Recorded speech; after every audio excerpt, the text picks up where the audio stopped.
আপনি, আমি, আমরা আমরা হিন্দু হিন্দু করে লাফালাফি করছি, কিন্তু আরএসএস এর বেশ কিছু মাথা তৎকালীন সময়ে বলে দিল আমরা হিন্দু না। বিশ্ব হিন্দু পরিষদের মাথা তারা বলে দিল আমরা হিন্দু না। আমাদের সংসদে, আমাদের রাজ্যের যারা বড় বড় তাবড় নেতা আছে, এই নিয়ে চর্চা হচ্ছে আমরা হিন্দু না। আমরা কারা? আমরা সনাতনী। তাহলে আমরা যদি সনাতনী হলাম, এই রাষ্ট্র তো সনাতনী রাষ্ট্র হওয়ার দরকার। হিন্দু রাষ্ট্র কেন? যিনি দয়ানন্দ সরস্বতী, তিনি বলছেন আমরা হিন্দু নই। সত্যার্থ প্রকাশ করে নেবেন যে আমরা কারা, আমরা হিন্দু নাকি আমরা আর্য। আর্য বলে যদি নিজেদের দাবি করি, আমরা আর্য নয়। আর্যের দুটো পেহলু, একটা ব্রাহ্মণ, একটা ক্ষত্রিয়। এর জন্য জানা লাগবে দুনিয়াতে সবথেকে বেশি সর্বনাশ কিসের দ্বারা হচ্ছে, দুনিয়াতে হিংসা কিসের দ্বারা হচ্ছে, দুনিয়াতে খুন মার্ডার বেশি কিসের দ্বারা হচ্ছে? এই ধর্মের দ্বারা। ধর্ম যদি শান্তি হলো, তাহলে সেই ধর্ম অশান্তিতে পরিবর্তন কারা করলো? কিছু অন্ধকারে থাকা স্বস্বার্থ কুবুদ্ধি মানুষ, তারা ধর্মের দোহাই দিয়ে মানুষ খুন করাচ্ছে। তাই তো ছোট ছোট বাচ্চারা আল্লাহু আকবার বলে মানুষকে গুলি করছে। তাই তো ছোট ছোট বাচ্চারা রাস্তায় দাঁড়িয়ে বলছে জয় শ্রীরাম বল, না হলে তোর মাথা থাকবে না। ভাই রাম বলুক বা না বলুক সেটা তার ব্যক্তিগত ব্যাপার, তোমার অসুবিধে কি? তুমি বলছো রাম আমাদের পূর্বজ, রাম আমাদের পিতা, রাম আমাদের পরম ব্রহ্ম। প্রমাণ কি? রাম সেতু। তাহলে রামের সব থেকে প্রমাণ যদি রাম সেতু হলো, সংসদের বেশ কিছু সংসদ, তাও বলে দিচ্ছি বিজেপির সংসদ, যারা বেশি করে রাম রাম করে পাগল হচ্ছে, এটা আমার মুখের কথা না, টাইম অফ নিউজ দেখে নেবেন। সেখানে ওরা সংসদে বলছে রাম মন্দিরের কোনো পাকা সবুত বা রাম সেতুর কোনো পাকা সবুত আমাদের কাছে নেই। তাহলে আমরা যারা রাম রাম করে লড়াই করছি কারা ভাই? আমাদের কোন রাম দরকার? রাজনীতির রাম দরকার নাকি সীতাপতি ভক্তির রাম দরকার? যে রাম শান্তি স্থাপনা করলো দেশে, সেই রাম দরকার না বর্তমান যে রামের নিয়ে মাথা ফাটাফাটি হচ্ছে এই রাম দরকার? আমরা তো ভাই হিংসার রাম ভালোবাসি না। রাম কবে থেকে পলিটিক্যাল রাম হয়ে গেল? এটা আগে বোঝা লাগবে। ভগবান কাদের? ভগবান সর্বজনীন, সর্বসাধারণ।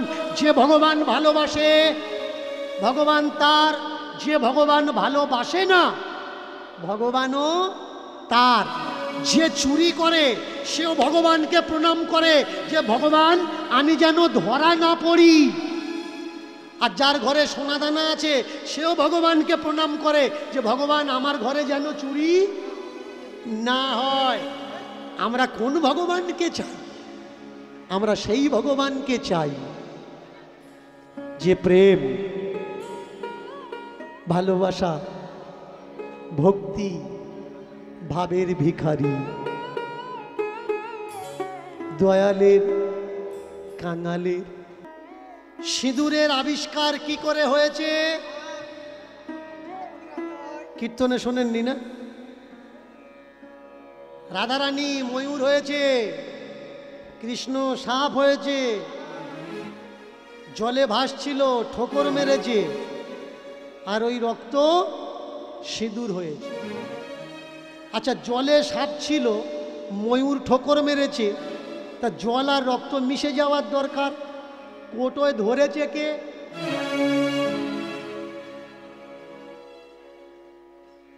ধরুক বা না ধরুক সিঁদুর হয়েছে।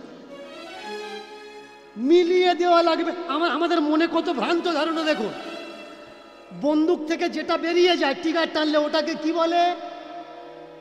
বন্দুকের গুলি।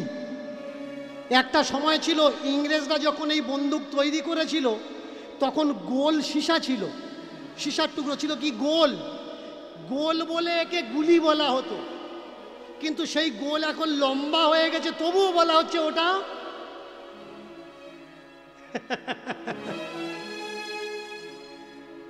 গোল ছিল, গুলি ছিল, লম্বা হয়ে গেছে, তবুও ওটা গুলি।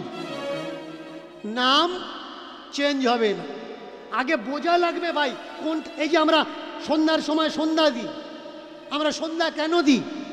কারণ সন্ধ্যা যখন হয়ে আসে ও চতুর্দিকে অন্ধকার হয়, ঘর দুয়ার কি অন্ধকার হয়ে থাকবে? তার জন্যে ঠাকুর ঘরে প্রথমে একটা প্রদীপ দেওয়া হয়, তুলসী তলায় একটা দেওয়া হয়, বাইরের দরজায় একটা দেওয়া হয়, আর হাওয়ায় যাতে নিভে না যায় মাটির কমণ্ডলু ছিল, কমণ্ডলু। এখন তো চতুর্দিকে বাড়ি হয়েছে।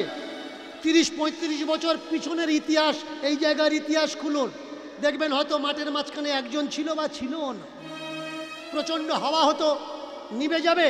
কমণ্ডলুর ভিতরে করে ছোট্ট ছোট্ট প্রদীপগুলো নিয়ে তুলসী গাছের গোড়াতে, বারান্দায়, দূরে পুকুর পাড়ে, এইভাবে ঘরকে আলোকিত করা হতো।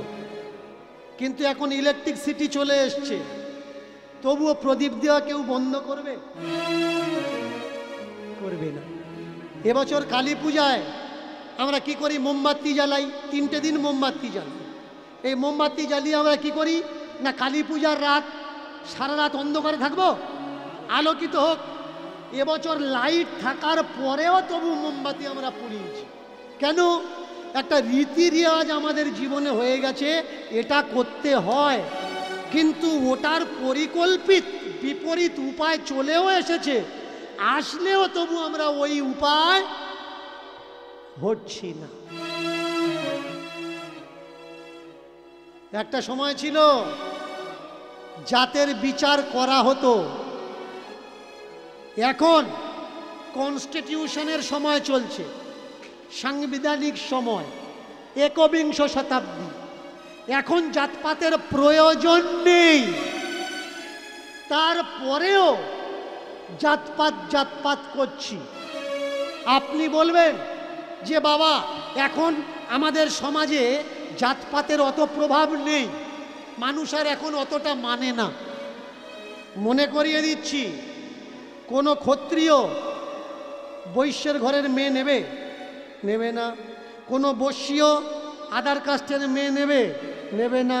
কাওড়া কাওড়া খুঁজবে, মুচি মুচি খুঁজবে, বাগদি বাগদি খুঁজবে, হাড়ি হাড়ি খুঁজবে, ডোম ডোম খুঁজবে। এই জাতির বিচার, জাতির কালেকশন আমাদের রক্তে ঢুকে গেছে ভাই, এটা পাল্টানো যাবে না। শুনতে পাবেন কানে, আমার গুরুদেব যাকে তাকে দীক্ষা, তবুও 20-30 হাজার শিষ্য। যাকে তাকে দীক্ষা দেয় না, তবুও 30 হাজারের উপরে শিষ্য। এবার যাকে তাকে যদি দীক্ষা দিত, তাহলে পরিচয়টা কোথায় যেত? জাত আর পাত। আপনি নির্জাতের মানুষ, চিনবেন কিভাবে? আপনি দীক্ষা নেবেন, নেওয়ার পরে আপনার নামের পরে একটা পদবি লেখা হবে। সেই পদবিটা কি? দয়াকর দন্তেশ্বর দাস।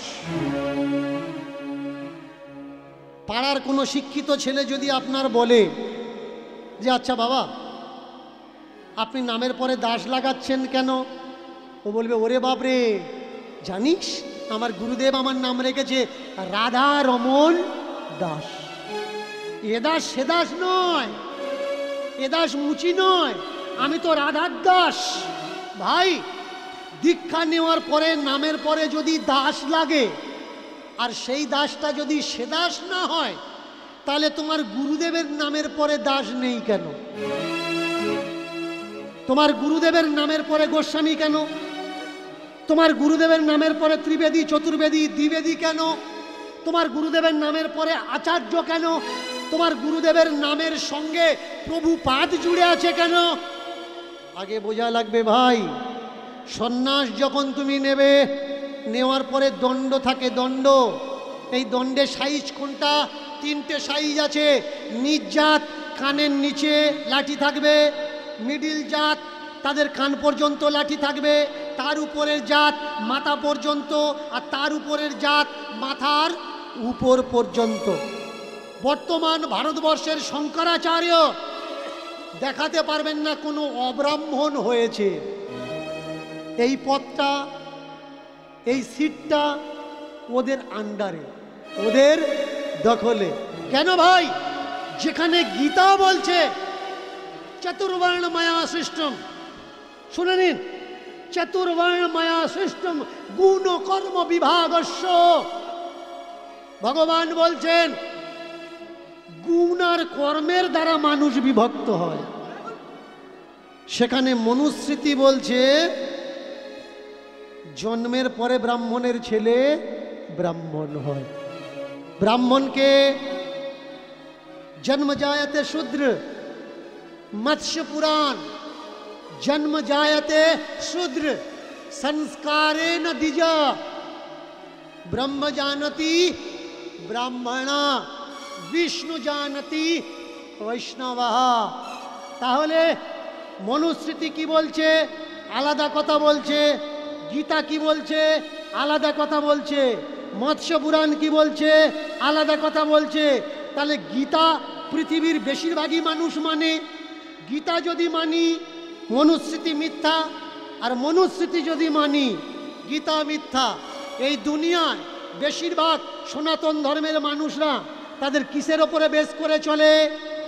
আপনি জানেন না, মনুস্মৃতির উপরে বেশ করেই সনাতন ধর্ম এগিয়ে চলছে। বোঝা লাগবে কে বা কারা এই ধর্ম তৈরি করেছে। আপনার, আমার, আমাদের পূর্বজরা কখনো লেখাপড়া জানতো না। প্রমাণ কি? আমার মুখের কথা না, মনুস্মৃতি। মনুস্মৃতির প্রমাণ পড়ে নেবেন 10वीं চ্যাপ্টার 81 নম্বরের শ্লোকের পরের থেকে দেখতে পাবেন, বুঝতে পারবেন কত বড় ভয়ঙ্কর ভয়ঙ্কর তথ্য ওখানে তুলে ধরা হলো। যে শূদ্র, তার শিক্ষার অধিকার নেই। তাহলে বলুন, শূদ্র যদি লেখাপড়া শিখতে যদি না পারে, লেখাপড়া শিখবে তবে তো ব্রাহ্মণ হবে। শিক্ষার অধিকারই ধর্মগ্রন্থ দিল না, ধর্ম ল গ্রন্থ। তাহলে যদি কেউ না শেখে জানবে কি করে? আজকের লোয়ার কাস্টের ছেলে যারা পড়াশুনো করছে, পড়াশুনো করে এদের তাবেদারি করছে, এদের জানার দরকার এদের শিক্ষার অধিকার কোনো ব্রাহ্মণে দেয়নি, কোনো ধর্মগ্রন্থে দেয়নি। ওই নিজ জাতের ছেলেটা আম্বেদকর যদি না আসতো, পেন খাতা ধরে স্কুলে যেতে হতো না, গলাতে ঘট বেঁধে থুতু ফেলা লাগতো, কোমরে ঝাঁটা নিয়ে রাস্তা ঝাঁট দেওয়া লাগতো। তাই কিছু মানুষ আজকের সংবিধানের বিরুদ্ধাচারণ করছে, আর কিছু মানুষ হিন্দু রাষ্ট্র তৈরি করে মনুস্মৃতি লাগু করার চেষ্টা করছে। বাবলা কাঁটা দেখতে পাবেন, কিন্তু তৎকালীন সময়ের বৃন্দাবনের প্রেক্ষাপট এত ভয়ঙ্কর ছিল। বিষধর সাপ, হিংস্র জন্তু জানোয়ারের নিবাস ছিল। বৃন্দাবনে সেই যেত যার বাঁচা দিয়ে আর ইচ্ছা ছিল না। হয় মৃত্যুকে পাবো, না হলে গোবিন্দকে পাবো, দুটো রাস্তা। উঠে জেগে যাচ্ছে কে? এবার মাটির ভিতর থেকে আওয়াজ আসছে, এখানে এখানে এখানে এখানে এখানে। কোথায় তুমি? কোথায় কোথায় কোথায় কোথায় তুমি? এক জায়গার বালি থরথর থরথর থরথর করে কাঁপছে। সেই বালিটা হাত দিয়ে সরিয়ে সরিয়ে কি যেন একটা শক্ত মতো হাতে ঠেকলো। কি এটা? আবার বালি সরিয়ে সরিয়ে একেবারে এত বড় মদন মোহনের মূর্তি বেরিয়ে এলো। চমৎকার কি জানেন? আজকের যে মানুষ আমরা রাধা নামে পাগল, অদ্বৈত আচার্যের সময়কাল একটু পিছনের দিকে গেলে চণ্ডীদাস পর্যন্ত দেখা যায় রাধার প্রসঙ্গ ছিল না। আজকের যে কৃষ্ণর পাশে যে রাধাকে বসিয়ে আমরা পূজা অর্চনা করছি, গোটা বৃন্দাবনের মাটিতে কৃষ্ণের পাশে রাধা প্রতিমূর্তি ছিল। এই রাধা প্রতিমূর্তি আসলো কিভাবে? ভালো করে শুনে রাখবেন, মনে রাখবেন কথাগুলো। নিত্যানন্দের দুই স্ত্রী জাহ্নবা আর বসুধা, সূর্য সার্কেল, দুই কন্যা জাহ্নবা আর বসুধা। এই জাহ্নবা আর বসুধা দুই স্ত্রী, এরা দুই বোন, বড় বোন আর ছোট বোন। এইবার এই নিত্যানন্দের স্ত্রী যেদিন বৃন্দাবনে আসলেন, নিত্যানন্দের স্ত্রী প্রথমে রাধামূর্তি তৈরি করিয়ে কৃষ্ণের পাশে দাঁড়িয়ে প্রতিষ্ঠা করলেন। এই হলো রাধার ইতিহাস, আগে জানা লাগবে। তাকিয়ে দেখুন, একখানা মূর্তি উঠেছে মদন মোহন, চতুর্দিকে পরিচিত হয়ে গেল যে কোত্থেকে, শান্তিপুর, নবদ্বীপের শান্তিপুর, নদিয়ার শান্তিপুর থেকে এক বাবাজি এসছে, আধোড়া আধমরা বুড়ো বাবাজি, আর তার হাতে একখানি মূর্তি উঠেছে স্বপ্ন আদেশ করে। মথুরার চতুর্বেদী ব্রাহ্মণ খবরটা পেয়ে এসে করজোড় করে দাঁড়ালেন, আচার্যদেব আপনি আমার গুরু হবেন, আমাকে দীক্ষা দেবেন, শিষ্যত্বের অধিকার দেবেন। গুরু আচার্য শিষ্য করলেন। আর ওই বৃন্দাবন ত্যাগ দেওয়ার প্রাককালে এই মদনমোহন মূর্তিকে ওই চতুর্বেদী ব্রাহ্মণের হাতে তুলে দিয়ে আসলেন নিত্য নৈমিত্তিক পূজা অর্চনার জন্য। বৃন্দাবন থেকে উঠলো, আসলো কোথায়? মথুরা। এর জন্য এখনো পর্যন্ত এদিক থেকে যখন আপনি বৃন্দাবন যাওয়ার জন্য যাবেন, আগে কিন্তু আপনার মথুরাতে নামা লাগে। কেন? এটা মদনমোহন স্টপেজ। মথুরাতে আগে আপনার পদার্পণ, তারপর বৃন্দাবনের দিকে গমন। এইবার বহু সময় কেটে যায়, নিমায়ের জন্ম হয়, চতুর্দিকে প্রচার চলতে থাকে। ষড় গোস্বামীর পদার্পণ হলো বৃন্দাবনে। এই ষড় গোস্বামীর ভিতরে দুই প্রধান গোস্বামী, রূপ গোস্বামী আর সনাতন গোস্বামী। এই দুই ভাই বৃন্দাবনে আসলেন।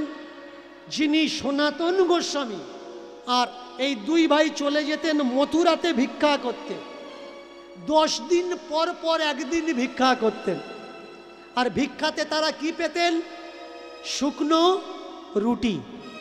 ভজন কাকে বলে দেখুন, শুধু বললে হবে না আমি ভজনের ঘরে প্রবেশ করেছি। 10 দিনের ওই রুটি করতেন কি তারা? যমুনার তটে বালির ভিতরে পুঁতে দিতেন। দিনে একটা করে রুটি বের করতেন, যমুনার জল আর ওই শুকনো রুটি টুকরো টুকরো করে কেটে ভিজিয়ে ভালো করে চটকে নিতেন। এই হতো তাদের মূল আহার। কানে খবর পেল একদিন যে অদ্বৈত আচার্য এসেছিলেন, তার হাতে মদনমোহন উঠেছে, আর মথুরার কোনো এক চতুর্বেদী পরিবারে সেই মূর্তি রাখা আছে। দর্শনের লোভ আসলো ভক্তকে। ভক্ত বড় লোভী, যে লোভী হয় সে ভক্ত হয়। কিসের লোভ? ধন দৌলতের লোভ না, ভগবত দর্শনের লোভ। কোথায় ভগবত প্রেম আছে, ভগবত আছে, সেই দর্শনের লোভ। ছুটলো কোথায়? মথুরার দিকে। ওই চতুর্বেদীর বাড়ির সামনে দাঁড়িয়ে প্রার্থনা করত, খুলে যা, খুলে যা, খুলে যা। প্রার্থনা, যা যা যা যা, খুলে যা।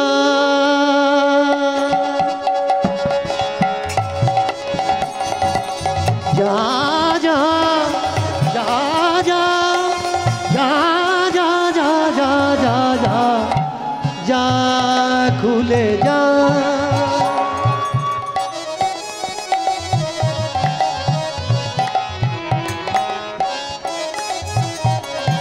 ওরে মদন মোহন যদি কৃপা হয়,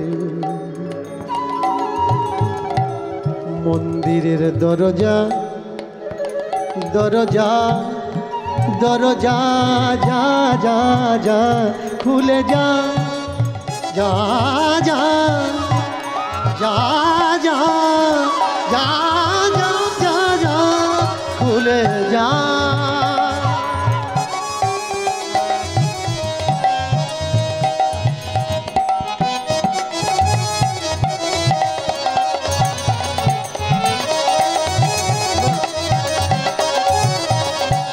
যদি থাকে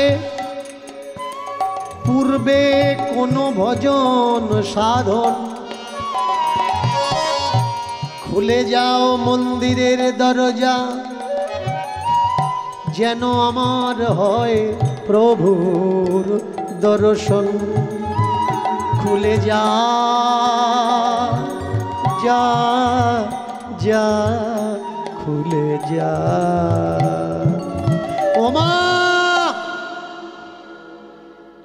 তোমার দরজায় এসেছি গো মা, যে জন্যে এসেছি দাও দাও, সেটা দিলে নিয়ে চলে যাবে। দাও দাও, যে জন্যে এসেছি। রুটি এনে দিয়েছি। হ্যাঁ গো মা, তোমাদের মন্দিরে ভোগ দেবে না? দুপুর হয়ে গেল তো। দেব দেব। তাহলে এক কাজ করো না, ওই মন্দিরের প্রসাদই যে প্রসাদ, মহাপ্রসাদ, ওই ভোগ মহাপ্রসাদ দাও না, এ দিও না। হাত পেতে দাঁড়িয়ে আছে কিসের জন্য? খাবারের জন্য না। আখিয়া দর্শন কো লাগে প্যাসি। ভক্ত মুখের জন্য ভিক্ষা করে না, নয়নের জন্য, ভাবের জন্য ভিক্ষা করে। দরজাটা খোলো।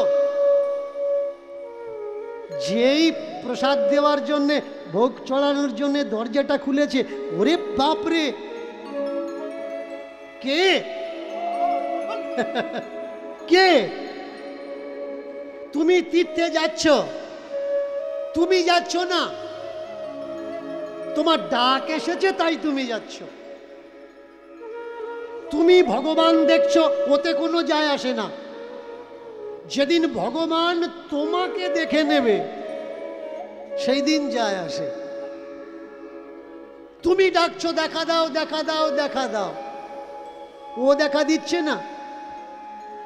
কিন্তু যেদিন ওর ডাক আসবে, দেখা দে দেখা দে দেখা দে, সেদিন তুমি আর টিকতে পারবে না। কে কে? ভিক্ষায় কি চাইলেন? মা, যদি দিতে হয় ওই মদন মোহনকে দাও, অন্য ভিক্ষা চাই না। বৃন্দাবনের মদন মোহন চলে যাবেন গোপীনাথ বাগ, বহুদিন কাটিয়েছি আমি গৌর মন্দিরের কাছে। এই বৃন্দাবনের মদন মোহন বিধর্মীদের অত্যাচারে তাকে নিয়ে গিয়ে রাখা হলো কোথায়? রাজস্থান। আর সেই রাজস্থান থেকে মূর্তি আসলো করলিতে, এখানে স্থাপনা করা হলো, মন্দির নির্মাণ করা হলো। সেই থেকে আজও পর্যন্ত করলির মদন মোহন নামে খ্যাত। সার্চ করে নেবেন কালে খাঁ, ভক্ত কালে খাঁ বা রাজস্থান করলির মদন মোহন মন্দির, গুগল তো আছে আপনার হাতের মুঠোয়, ঠিকানা পেয়ে যাবে।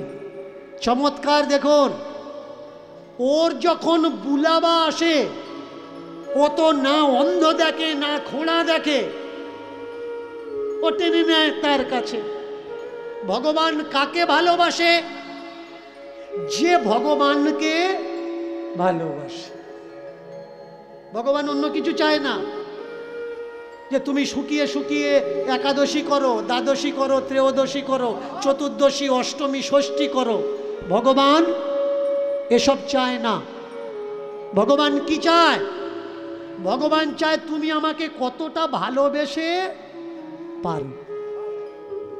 চতুর্দিকে খবর পাঠালো পূজারী, মদন মোহনের সেবায়েতে দরজার সামনে একজন প্রহরী ঝাড়ুদার লাগবে।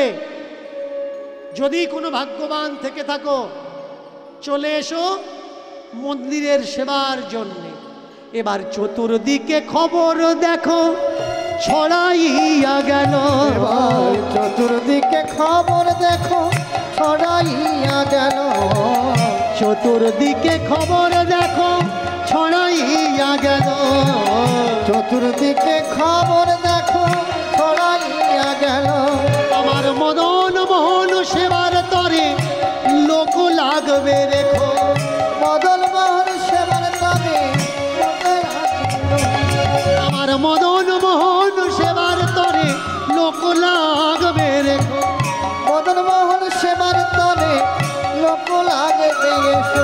তোমরা কে কে আছো, কে কে আছো, কে কে আছো, কে কে আছো, ওই মন্দির সেবার করার তরে কে কে আছো, কে কে, এই মন্দির সেবার করার তরে কে কে আছো, কে কে আছো, ওই মন্দির সেবার করার তরে কে কে আছো, কে কে এই আছো। মন্দির সেবা করার তরে কে কে আছো, কে কে আছো। যার কানে খবর গেল সেজন ছুটে এলো, যার কানে খবর গেল সেজন ছুটে এলো, দেখো যার কানে খবর গেল সেজন ছুটে এলো, দেখো যার কানে খবর গেল সেজন ছুটে এলো। আমি ঝাঁট দেব, ঝাঁট দেব, আমি ঝাড় দেব, ঝাড় দেব, যা যা বলবে তাই তাই করবো, ঝাঁট দেবো, ঝাঁট তুমি দেব। যা যা বলবে তাই তাই করবো। মদন মোহন সেবার তরে যা বলবে তাই তাই করবো, মদন নিতাই গৌর হরি বল হরি। সেবা করে ঝাড় দেব, সেবার করে না ওরে বাপরে, এতগুলো মানুষ তোমরা মদন মোহনের সেবা করবে? আমার লাগবে একজন লোক, এত লোক কি হবে? কে কে করবে? আমি করব।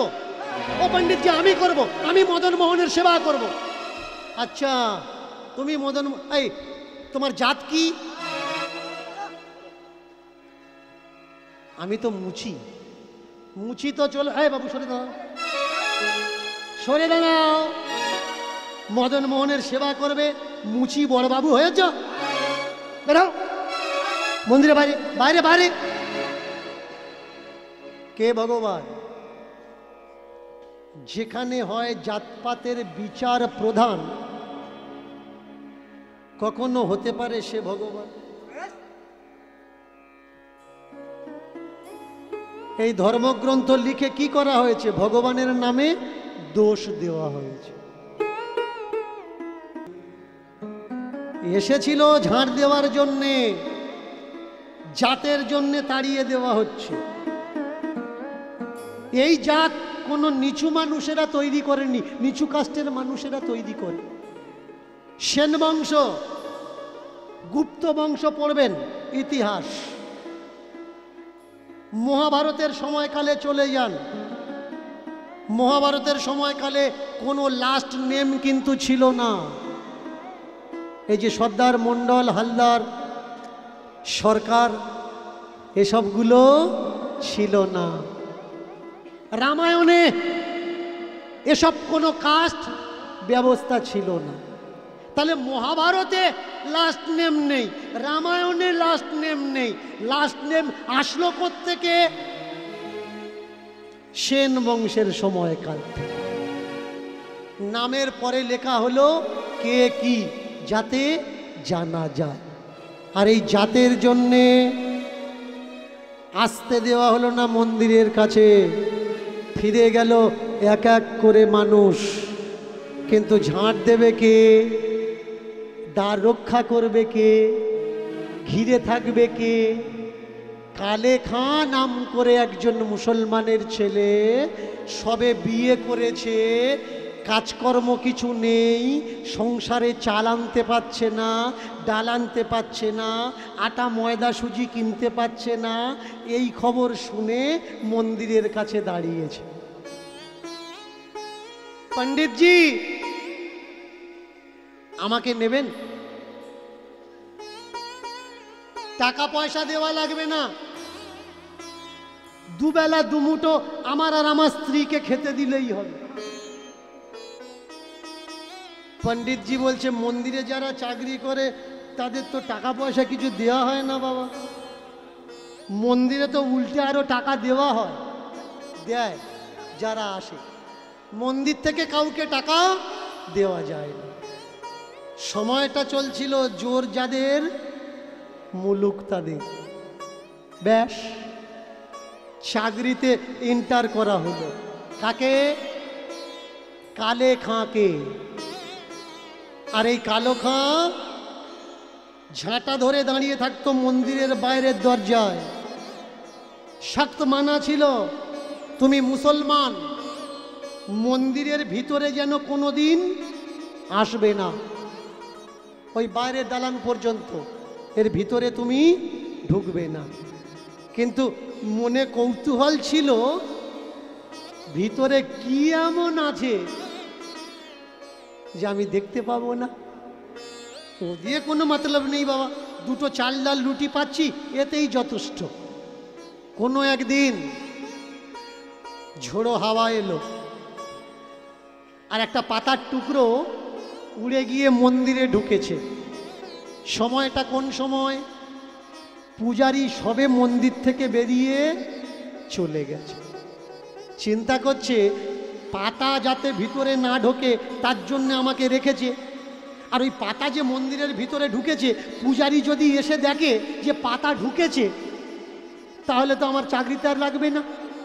তো এক কাজ করা যাক, কেউ যাতে না দেখে, গোপনে গোপনে আমি গিয়ে পাতাটা সরিয়ে দিই। ঝাড়ুটা রেখে পায়ে পায়ে পা টিপে টিপে পা টিপে টিপে পা টিপে টিপে ঠাকুর ঘরে। দ্বিতীয় দর্শনে কোটি বন্ধ, কোমর বন্ধ। এই কোমর পর্যন্ত যখন দেখেছি, আর একটু উপরে দেখি, নাভি পর্যন্ত, গলার গজমতি হার। ওরে বাপরে, এত দামি দামি গহনা, এত দামি দামি গহনা! তাহলে না জানি নাভিতে যদি এই থাকে, বুকে কি আছে? এবার বুকের দিকে তাকিয়েছে। ওরে বাপরে, আমি ভাবছিলাম বোধহয় একটা মালা হবে, এ তো একটা মালা না, হাজারো মালায় ভূষিত। যে যেমন পেরেছে তেমন দান করেছে। একেবারে বুকটা যেন সোনা দিয়ে বাঁধানো, মোড়া, চাপা দেওয়া। এবার বুক পর্যন্ত যখন দেখেছে, মুখ দেখার পিপাসা কি আর বাকি থাকে? হিন্দুদের আল্লাহ, তুমি যেন আমাকে গুনাহ দেও না, তবা তবা, একবার একটু মুখটা দেখব। কেউ জানবে না, এক ঝলক মুখ দেখব, দেখে আমি চলে যাব। ব্যাস, যেমনি তাকিয়েছে মুখের দিকে।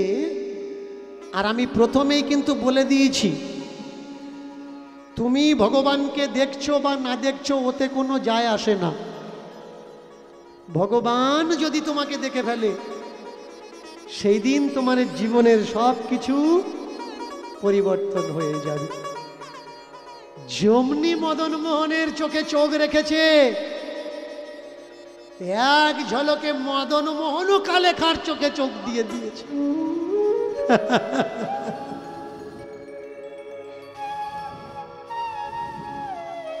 এই জায়গায়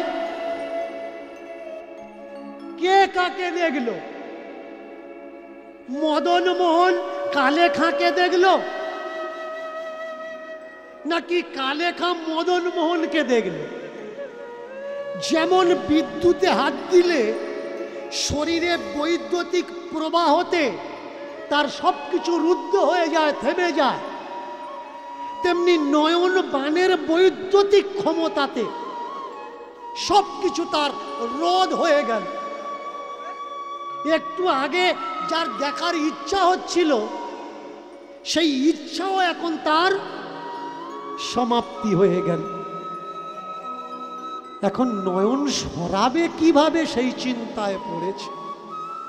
কারণ এই নয়ন যে এখন আমার নয়ন আর নেই, এই নয়ন হয়ে গেছে আমার মদন মোহনের নয়ন। কালেখাও হাসছে, মদন মোহনও হাসছে। কালেকা ভাবছে এতদিন আছি, আগে কেন পাতা উড়ে ঢোকেনি? যদি আগে ঢুকতো তা এমন কোমল নয়ন, কোমল বদন, পদ্ম লোচন দেখতে কি আমার বাকি থাকতো? এখন বিপদ এই জায়গায় যে নয়ন আর টানানো যাচ্ছে না। নয়নটা টানবে কি করে? সরিয়ে নিতে চায়, কিন্তু মনটা তার চাচ্ছে না। নয়নে নয়নে বান বরিশনে, তাহাতে জনমে পি, বচনে বচনে প্রেম আলাপনে, তাহাতে জনমে রি, হৃদয়ে হৃদয়ে প্রেম আলিঙ্গনে, তাহাতে জনমে তি। এ তিনও একত্রিতে তাহাতে হয় পি রি তি। আমার বধুয়া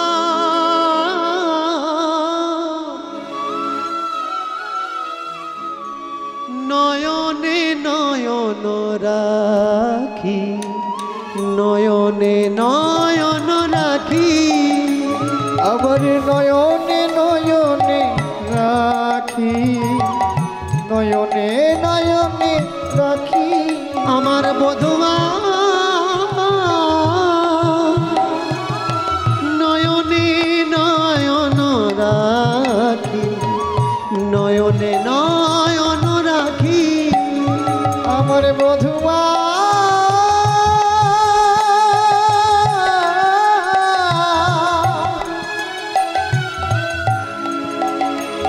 আমার বধুয়া, বধুয়া বধুয়া, নয়নে নয়নে রাখি, নয়নে নয়ন রাখি।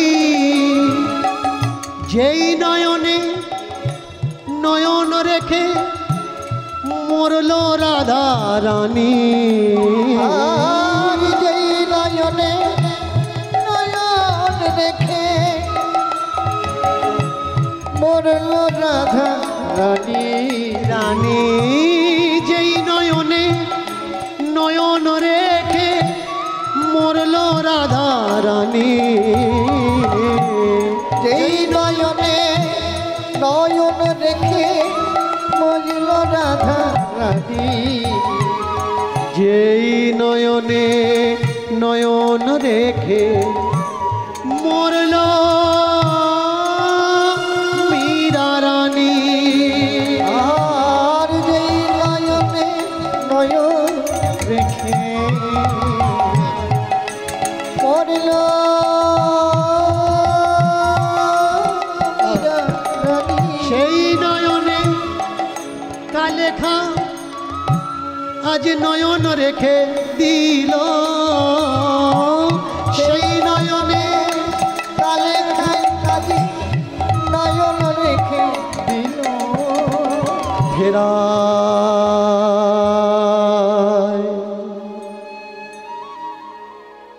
কিভাবে নয়ন